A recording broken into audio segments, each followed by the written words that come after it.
حضرت داموس رحمت اللہ تعالی علیہ بنی اسرائیل میں ایک بہت بڑے عابد گزرے ہیں. اتنے بڑے عابد تھے کہ ان کی عبادت کا چرچا پوری بستی میں، پورے شہر میں ہوا کرتا. ان کا گھر پہاڑ کے قریب تھا. ایک دن وہ پہاڑ کو دیکھ رہے تھے تو ان کے دل میں ایک خیال پیدا ہوا کہ ان کالے پتھروں پر اگر ہریالی ہوتی تو کتنا اچھا ہوتا. یہ خیال، ان کالے پتھروں پر ہریالی ہوتی تو کتنا اچھا ہوتا. غیب سے آواز آتی ہے، داموس تجھے اپنی عبادت پر اتنا غرور کہ میری کاریگری میں تجھے نقص نظر آنے لگ گیا. اللہ اللہ، میں بہتر جانتا ہوں یا تو بہتر جانتا ہے؟ بس ولی تھے نا، کانپ گئے. عہد کر لیا کہ جب تک کہ میرا مولا میرے اس جملے کو معاف نہیں کرے گا میں نہ کھانا کھاؤں گا نہ پانی پیوں گا. چھوڑ دیا کھانا پانی سب.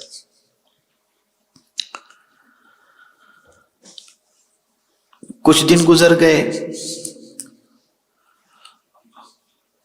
اور اس کے بعد محلے میں کوئی تقریب تھی تو محلے کے نوجوان آئے، حضرت کھانا کھانے آپ کو آ جانا ہے. تو حضرت نے فرمایا رہنے دو، میں نہیں آ سکتا، میری کچھ مجبوریاں ہیں. تو کچھ ہوتے ہیں نا ضدی ٹائپ کے نوجوان، منچلے بھی ہوتے ہیں، ضدی ٹائپ کے بھی ہوتے ہیں. جیسے ہمارے مولانا شمس الدین صاحب ضدی ٹائپ کے ہیں نا. آج مجھ سے کہہ رہے تھے کہ ڈاکٹر کے یہاں گیا اور اس نے کہا کہ یہ کرنا پڑے گا وہ کرنا پڑے گا، تو میں جا کے خواجہ صاحب کی پائنٹی پر بیٹھ گیا اور میں نے غریب نواز بابا دیکھو میں تو صاف کہہ رہا ہوں. تو سب کے اپنے انداز ہوتے ہیں. تو خیر ان کی بات تو الگ ہے، وہ الگ ٹائپ کے نوجوان تھے. تو وہ منچلے جوان نے جو ہے وہ کہا بابا آپ کو تو چلنا پڑے گا، ہم کچھ نہیں سنتے، آپ کو چلنا پڑے گا. لیکن مولانا شمس الدین صاحب چونکہ عالم ہے تو اس قسم کی بات نہیں کریں گے جیسی منچلے نے کہی تھی. وہ سمجھتے ہیں جملوں کو، لیکن اپنا اپنا انداز بزرگوں سے مانگنے کا ہوتا ہے. کوئی پیار سے مانگتا ہے، کوئی ناز سے مانگتا ہے، کوئی ضد کر کے مانگتا ہے. اور اللہ والے تو آئے ہی اس لیے ہیں کہ جب سب کو نواز دیا جائے.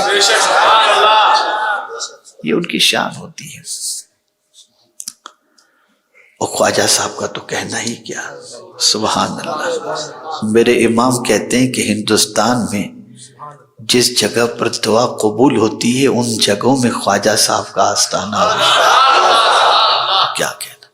اب وہ منچلے جوان نے پکڑ لیا، حضرت میں کچھ نہیں جانتا، آپ کو چلنا ہی پڑے گا، چلنا ہی پڑے گا کچھ بھی ہو جائے.